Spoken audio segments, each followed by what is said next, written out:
Halo teman-teman, Assalamualaikum warahmatullahi wabarakatuh. Perkenalkan, nama saya Ahmad Rizkyanoda dengan NIM 2510 1122 125. Saya dari jurusan Pendidikan Pancasila dan Kewarganegaraan dari kelas A1. Di sini saya ingin membahas tentang apa sih politik itu. Ayo kita bahas. Di sini saya ingin membahas tentang apa sih definisi politik itu.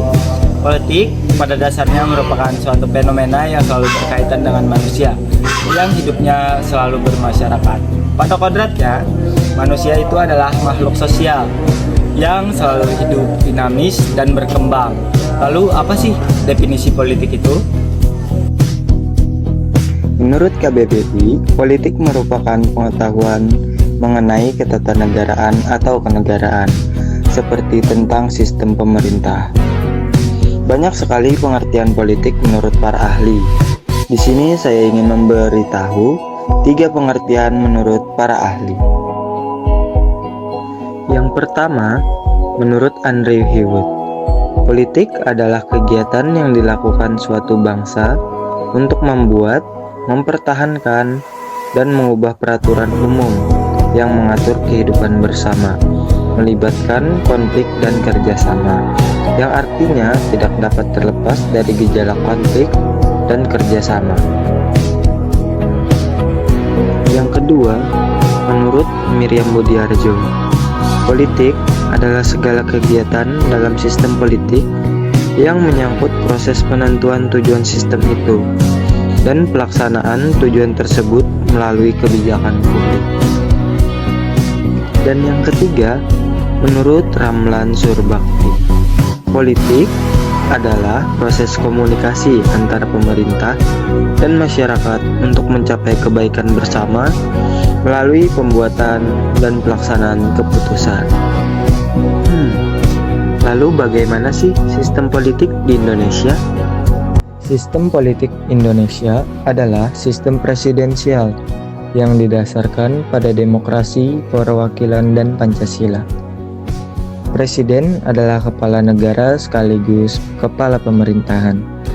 Dengan pemisahan kekuasaan yang terdiri dari 3 cabang utama, eksekutif dipimpin oleh presiden, legislatif yaitu DPR, dan yudikatif MA dan MK.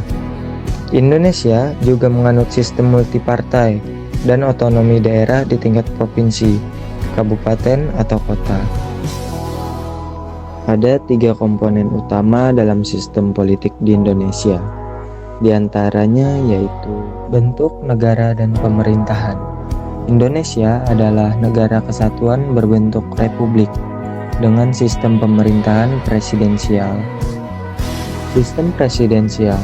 Presiden adalah kepala negara dan kepala pemerintahan yang dipilih melalui pemilihan umum.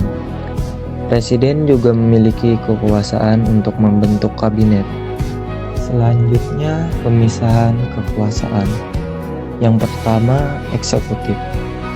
Eksekutif ini dipimpin oleh presiden dan bertugas menjalankan pemerintahan sehari-hari. Yang kedua, legislatif. Dewan Perwakilan Rakyat, yaitu DPR, yang bertugas membuat undang-undang, mengawasi pemerintahan, dan mewakili rakyat. Dan yang ketiga, yudikatif, Mahkamah Agung dan Mahkamah Konstitusi yang bertugas mengadili perkara dan memastikan peraturan sesuai dengan hukum. Selanjutnya, bagaimana sih kondisi politik di Indonesia ini sekarang?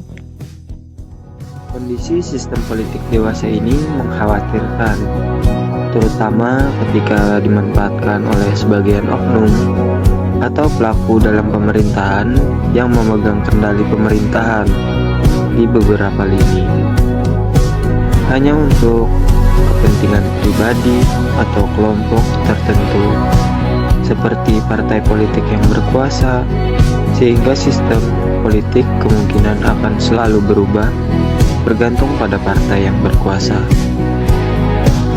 Padahal, siapapun yang berkuasa, partai apapun, dan dari golongan manapun, sistem politik Indonesia harus tetap sama selama masih dapat dipakai. Dengan demikian, proses pembangunan politik tidak akan terhambat tanpa terpengaruh oleh para pemegang kekuasaan. Nah, dalam pernyataan tersebut memberi makna bahwa sistem politik adalah hal penting untuk dipelajari dan dipahami secara mendalam oleh para intelektual muda atau mahasiswa. Nah, itu aja video dari saya. Sekian dari saya. Wassalamualaikum warahmatullahi wabarakatuh.